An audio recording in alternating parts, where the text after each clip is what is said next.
Welcome back to another Blue Jackets game reaction. This one for game 44 for Columbus. They win in the shootout 4-3 over the Vancouver Canucks. A bit of an upset on this Martin Luther King Jr. Day. A bit of a flip-flop from last game where against Seattle, it was them scoring first and Seattle coming back after each goal. For this one, it was Columbus conceding a goal and then Columbus getting one back, kind of trading goals once again. It was also a hockey is for everyone event at the game in Columbus. I usually would say it was hockey for everyone night, but it wasn't really at night. This game was played at 1 in the afternoon, so do I call this hockey is for everyone afternoon? I just call it the hockey is for everyone event at the game in Columbus. So something going the Blue Jackets' way was Vancouver's travel issues the night before. They were in Buffalo. They had to travel to the Toronto airport, and it was speculated that this game might have to be, pushed back to the later hours of the evening, or maybe that they would have to even play it on a different day. That obviously did not happen. It just went off as scheduled without a hitch.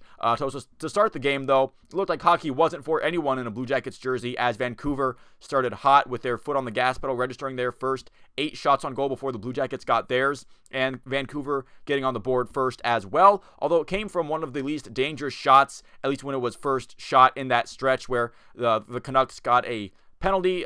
They got a power play in that stretch. They didn't convert on it, but JT Miller would score from a slap shot from the point, went off of the stick of both Adam Fantilli and Andrew Peeke, and Merzlikins probably still could have had it. With more on Elvis as we get later into the video, as post-game that kind of blew up a little bit, but it was 1-0 Vancouver after JT Miller's shot. But before there was even any time to get disappointed about this goal going in and thinking, oh, here we go again for the Blue Jackets, they would tie it back up from Yegor Chinakhov at 1. Good hit by Cole Sillinger on the forecheck, laying a hit on a guy for Vancouver in their own zone, and then a good feed to Chinakhov by Johnny Gaudreau to get that assist there. And the Gaudreau, Sillinger, and Chinakhov line was pretty much flying all over the ice for the entire game. It was pretty insane that they didn't produce more. You can thank that to Casey DeSmith having a really good game for the Canucks, and also the Canucks defense doing a pretty good job of cleaning up rebounds. The Jackets actually playing a lot better in the second half of the first period, but the Canucks took advantage of the chances that they did have,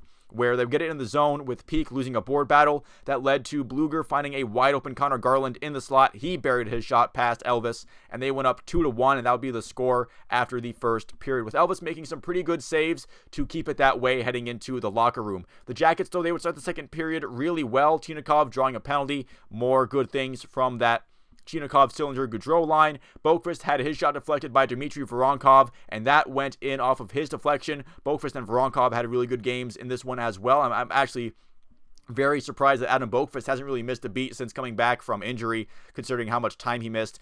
Johnny Gaudreau getting his second assist of the game on that goal, but then Jake Bean would get hit with a hooking penalty, and this time it was Vancouver's turn for a power play goal, which would be Elias Pettersson with a one-on-one look on Elvis, burying a shot that went just above his pad but below the glove of Elvis Merzlikins. That put the Canucks back in the lead at 3-2, and that one stung a bit because Columbus had been doing a lot of good work to try to get the lead after tying it up at 2. Plenty of chances for Columbus, but DeSmith was either just really solid at net, or the Canucks defense was doing a really good job of cleanup duty in that second period. But the third seemed mostly tilted in Columbus's favor, which I think that could just be an effect of, the Canucks finishing up a road trip and the bad travel the night before, but Columbus also maybe sensing some of that fatigue from Vancouver and jumping on that opportunity. And at first, Vancouver was doing a good job of shutting it down, but you could tell that the Jackets just had their foot on the gas pedal in that period, really driving the third period for both teams, with eventually Dmitry Voronkov making a really good effort to keep the puck in Vancouver's zone, and he was rewarded after Roslovic won a board battle, got it back to Dmitry, and he was able to backhand it from point-blank range past DeSmith,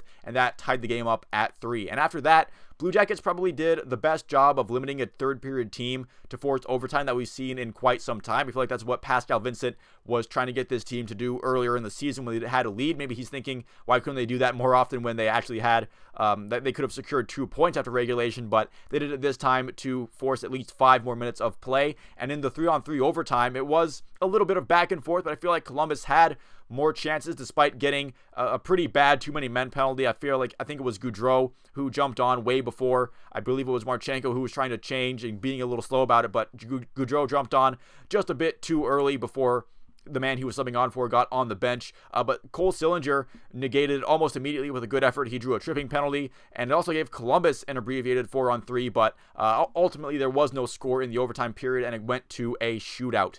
In the shootout, nobody converted in the first 3 rounds for either team, but then in the fourth, it was Kirill Marchenko putting some Russian flair on the French poke that we saw Alexander Texier kind of use a couple years ago, and he was smiling on the bench. I think he knew where Marchenko got that shot from. You could tell he was smiling a little bit. So jubilation ensues. Elvis pumping his fist after he made the game-winning save with his new helmet on that looks pretty cool. And for a bit, everything in CBJ land was quite all right. But that lasted about a half hour, as it comes out that Elvis, in his radio interview, kind of confirmed what we were thinking, but what we hadn't really heard, but that he said that he had made a trade request for the team, and the team knew he requested a trade, which, you know, a new scenario for Elvis was already set in stone. That's already been said, what was agreed upon. But I feel like at the time it was emphasized that a trade request hadn't been made as of right now, and so maybe that's a second language thing. Maybe that's kind of maybe it was misunderstood or taken out of context, but honestly, until further notice, I think we can.